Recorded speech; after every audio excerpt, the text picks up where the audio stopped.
Okay, so I just finished episode 11 of the second season of Mushoku Tensei Jobless Reincarnation to you. And it was a fantastic episode in my opinion. We finally got to where I know a lot of anime only people have been waiting to kind of get. We finally see the cat getting out of the bag, so to speak.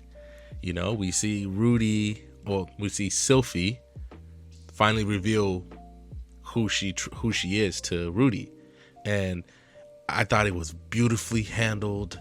The whole episode was like, it really pays off. You know, people who've been watching Mushoku Tensei from the beginning, or even read it. Like I just had this dumb smile at multiple times during the episode, and let's just start from kind of the beginning of the episode. You know, that you get that little scene before the opening, and for I think like 4 or 5 episodes, we were just getting Sylphie scenes, right?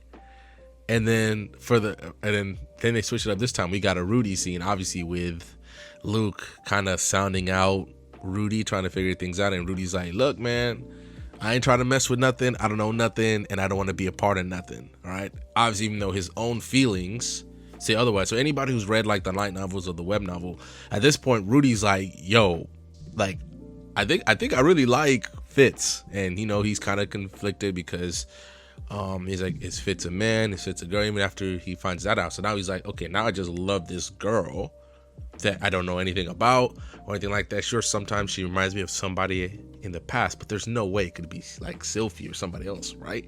Also, you know, he's like, oh my god, like there's a path out, there's a light at the end of the tunnel, at least it looks like, with his ED problem. So I thought the episode was very well done. We got a lot of great callbacks to season 1. And I'm gonna say this right now: the MVP of the episode, Ariel. Ariel was fantastic. I thought every time we see Ariel, it's like she's not wasted. And I've always had this kind of, I'm not gonna say complicated, but the entire time I read the web novel, I just never fully trusted her, if that makes any sense. She's a great example of a powerful female character without her actually like scrapping and throwing hands, right? Ariel, when you look at Ariel, she's clearly very politically savvy. She knows how to pick the people around her, and she's patient. You know, she's this person who can she's so charismatic that she moves. She goes to Renoa Magic University because I guess you can say she lost her power struggle. Oh, we wouldn't say she lost. She had to like retreat, or because she was in imminent danger, and she went to a place that, sure, on the surface that she can go and study and learn, you know, but it's a place that gathers notable, powerful people. There she can form connections, she can do all these things. Like, nothing she does for real is without a plan, and that's what I loved seeing out of Ariel. And we got to see why in a lot of ways I really like her, especially characters who are royalty, because like I said, she always has this air of power underneath her, right? Like, she can be very like commanding and whatever. Like, for instance, look at her conversation with Sylphie, right? She can be this commanding person. We'll remember at the end of the conversation, she's like, look, if this doesn't work, you're no longer allowed to see Rudy again. And she lays it out clearly, succinctly, and even Sylphie knows, okay, she's not playing. But then she has these times where like she's so gentle, especially with Sylphie, which then it also helps, you know, Sylphie's a girl and they've kind of had this bond. Well, in the beginning, I legitimately think Ariel was using Sylphie, but then at some point, you know, they learn more about each other. Sylphie saves her life from a few assassination attempts. They grow closer, you know, and now Sylphie's like this little sister she never had. So even though obviously we haven't, in terms of the entire Mushoku Tensei storyline so far, if you've been keeping up with the source material and the anime to this point that we are at right now, we haven't had a lot of Ariel, you know, especially for the anime only. We haven't had a lot, but she was very well used. Her voice actor was fantastic. Shout out to her voice actor. I have to like go on like the wiki, and I'm on my computer, but I don't have internet, right now because I'm not home. So yeah, fantastic episode.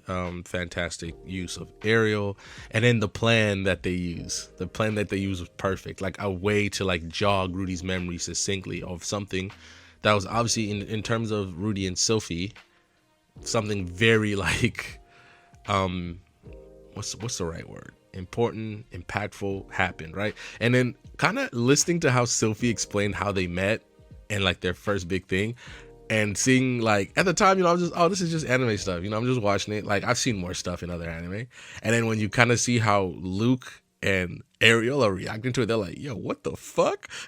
Like, all right, I guess that helps, you know. We love you anyway, Sophie. We're gonna figure this shit out, right? And obviously, I love that we got to see more of Sophie's personality. That, you know, we kind of see, you know, she kind of wants to get a little freaky. You know what I'm talking about? I know, I'm sorry, I'm talking real low, but I'm gonna boost this up when I edit it. She kind of, you know, want to get a little, want to get a little nasty, you know, saying that first of all, that conversation. That fake conversation she had with Rudy and her in front of Ariel and Luke was wild. She was like, oh, I want Rudy to be crude and saying, hey, how many babies do you want? And she's like, how many babies can you fit in me? And I was like, hey, whoa, like, what are we talking about? Like, she was wilding. And then the fact that they just kind of sit there, Sylphie still keeps going off, and then they do that pause when Ariel stops it and Sylphie's on like the globe. What was she doing? She hugging the globe? Like, what's she about to do that globe? What are we talking about? But, you know, we got to see that. We see the plan formulating, and then it was perfect. And then we got to see, at least Sylphie got to see how experienced Rudy is as an adventurer and all that. And it was perfect taking the staff away from him. But then also that it made me sad when I saw it. So they're walking, they're talking about the staff, right? And then Sylphie's like, yeah, I it looks pretty cool. Was it supposed to be held with both hands? And then Rudy gets it. He gets why the staff was so big when he got as a kid, and he just says like, oh, I guess it was supposed to be for me when I was supposed to be perfect for me as I grow up, or when I grow up. I can't remember exactly how he said it. And then that look on his face where he just, you know, he has that smile, but you can tell he's thinking about Eris and her family this whole time. And he knows what happened to most of them. Most of them are dead, and then there's just Eris. And I guess her butler too, who was still like running things in Fatoa when they left. So it's like a nice kind of weird callback to Eris, you know. And you know, and then the thing happens where basically Rudy's put in like a no-lose situation, right? Like, or a no-win situation, sorry, where he can't like back out, he can't leave, he can't do all that. And Sylphie finally works up the courage to like, look, man, let's just get this done. We doing the brand reveal today. And it was great. I thought it was very well handled. Sylphie becoming like that young little girl Sylphie that we met back in season 1, where she was just a crybaby and she cried a lot. But it was I thought it was good, obviously. And then we got to see just Sylphie just bear it all out. She confessed her feelings to Rudy, and that perfect shot where she's like, look, Rudy, I've loved you all these years, and even now I love you even more.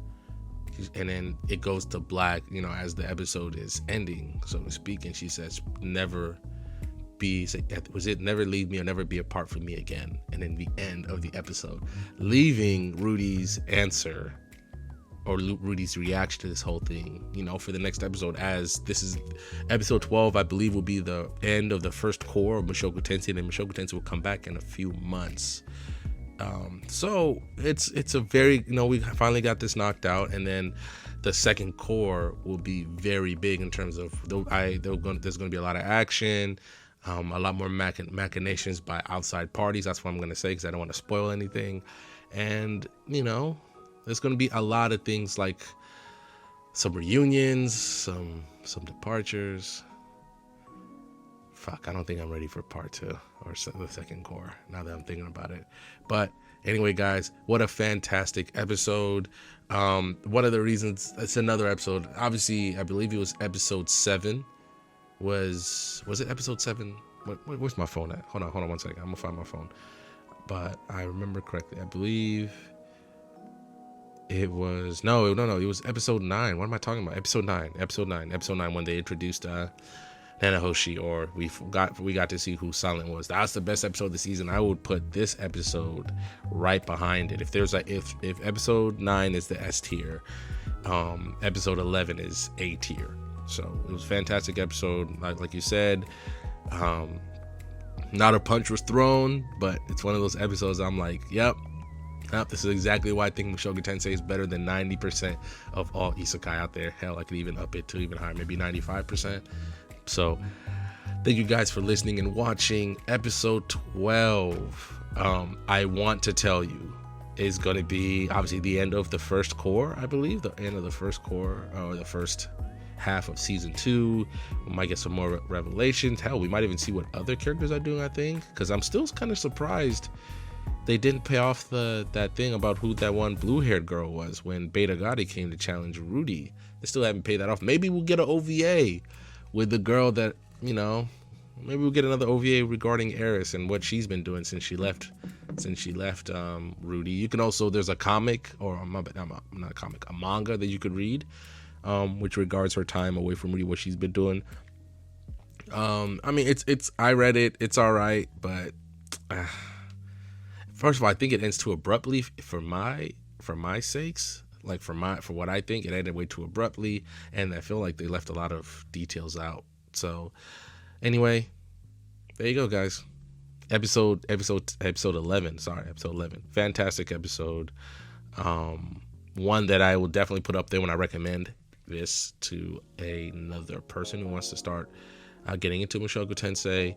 And thank you guys for listening and watching, and I will see you guys next week for the end of part 1. I'm thinking about doing kind of something special, maybe doing like a review of the whole season. Maybe actually I might go live, and whoever just joins my live will just talk about it, you know, we'll just go crazy and talk about it, whatever. But yeah, I'll think about it in the next week and see what I come up with. Bakugo video is about 75% done. Just, you know what, I'm just, you know, you ever do that thing where you're kind of looking it over and there's some parts of my script that I don't like, so I'm sitting there like, how much do I take out, how much do I leave in, how much do I change? You guys kind of already know. But yeah, thank you guys so much for listening and watching. I don't want to bore you with any more details. Episode 12, I want to tell you, is gonna be big. And fantastic episode. I expect the Mushoku Tensei to end off on a high note going into its break. So yeah, thank you guys for listening and watching. I feel like I've said that 4 times, and I will see you guys next week. Bye, guys.